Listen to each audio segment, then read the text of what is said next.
Hi everyone, this is Mike DeHart, and today I'm going to show you just a brief tutorial of installing and setting up Cygwin, or Cygwin some people say. The website is cygwin.com, as you can see up here, just as it's spelled. And if you hit install over here, you should get two packages that you can choose from, a 32-bit and a 64-bit version for Windows. I've already taken the liberty of downloading a 64-bit version, which you can see right here. So we'll kind of walk through this. Cygwin, at first it looks a little daunting, but it's actually a pretty easy setup. I'm going to go ahead and install packages from the internet. And here you just choose your root directory. You should usually install for all users, unless for some specific reason you can't do that, just because of user account controls and other dumb Windows security issues sometimes can pop up if you don't. So all users is definitely recommended. And then you just need to choose a place for the local packages to be downloaded to. In this case, I just built a Cygwin files directory in my documents. And this is an important step depending on where you are installing Cygwin from. If you're at your house, just over a normal connection, you can do a direct connection. Otherwise, if you're in the office actually using an SAP network, you'll definitely want to put in the proxy host and the port for SAP proxy. In this case, it's proxy.wdf.sap.corp, port 8080. And you'll see we get a mirror list here. I usually just go with Boxsoft. They're in the US, some of these in Australia, Russia, the UK, so stick with whatever mirror is closest to where you currently reside. Pretty quickly the information is downloaded, and then we get the main package selection screen. And as you can see here, there are a ton of packages, literally hundreds, available through Cygwin, all kind of organized in these categories. So you have like a libraries category. We have different categories for specific languages: Python, Ruby, Perl. This Devil or development is going to be an important one for us, because we want to make sure that we do have the GCC compilers, which are all going to exist, as you can see right here. GCC core. Oh. Here we go. So I'll go ahead and update these. You can see the ones that say keep are usually the ones that you already have, and here are the versions. So really I actually just updated these not too long ago, so these are mostly in the most recent version, so there's not too much to do with these, but you can see what I do have installed with keep and then skip. And usually just to cycle through the installation options, you click this little circular arrow button over here. And the first checkbox is installing the binary package, the second is for the source package. Unless you really need it for some reason, you probably don't even need to install most of the source packages for these. Just cycle through here until you have the binary install. Usually it'll give you the installation number here, and it'll have the binary box checked, obviously. So I'm going to keep that how it is for now. So development is going to be where you get most of the important stuff, specifically GCC here. You want to make sure you have a GCC core selected. That includes the C libraries and C compilation, and then C++ is the G++ drive right here. And you can see, I'm actually not even going to update. Let's keep these as they are. And another important one right here is GDB, the GNU debugger. In case you wonder what that stands for, but that also you'll want to make sure you go ahead and install.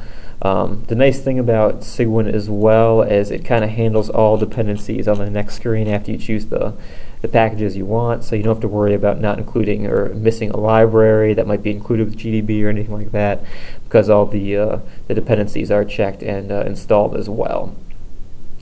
So some other things you may want to be interested in that don't really have direct influence over compiling in C. But if you want a specific shell, there's a shells prompt. You can choose your shells here. I actually have a bash shell and then the TTY terminal. The nice thing also, when you first start this up for the first time, a lot of these packages for a very base Cygwin installation will already be selected for you. So if there are any packages selected for you, unless you really know what you're doing, I would just go ahead and leave them selected, just so you have a very basic install. But certain things can be changed, like that shell. You can set up as if you want specific editors. They do have Vim on here, as well as Emacs, Nano, a GUI version of Vim. So a lot of different editors there. Documents as well, if you want different toolkits or plugins. So I'm not going to go through all of this. Obviously, it would take quite a while, but feel free to look through this.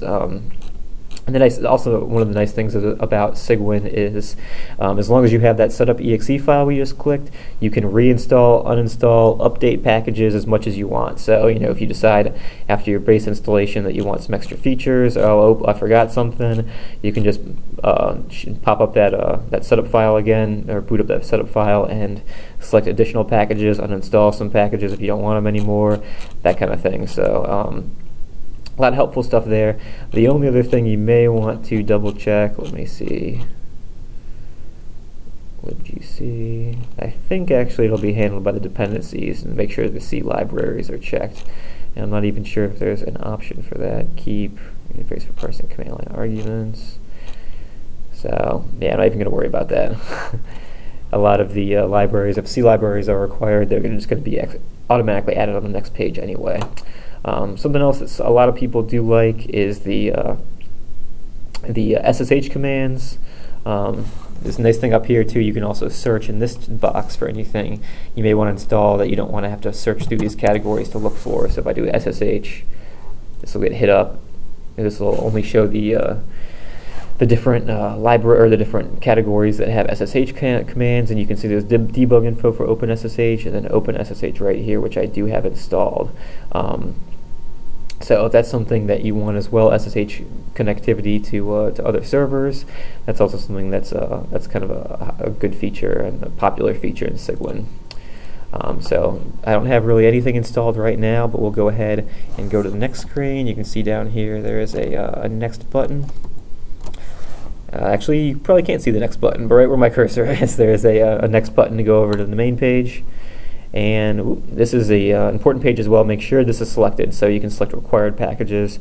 That resolves all dependencies that are based on the packages you selected, and it'll just make everything run a bit smoother. Then we hit next, and we get the installation. Sometimes, depending on what you're installing, this can take a little bit of time. I'm actually going to pause right here and come back when this is finished, and kind of just look at Cygwin real quick. Alright, that was taking too long for me, so I went ahead and canceled it. But the only other step at that point is to set up an icon if you want an icon on the desktop, and then you are good to go. You can go ahead and find Cygwin in here, either type Cygwin in your Windows startup menu, or I have Cygwin terminal just stuck right here. I actually have one open right here, and you can see it's just very similar to a Linux terminal window. You can ls, you can cd, you can do most other commands. I would recommend just doing a gcc -- version and a gdb -- version just to make sure you do have those installed correctly and everything worked on those. Man, those are the basics of setting up Cygwin for C and C++ compiling. But definitely play around with those packages if you want anything else installed. And if you have any problems, just let us know. The next video should be detailing code blocks and how to kind of get that set up. All right, take care.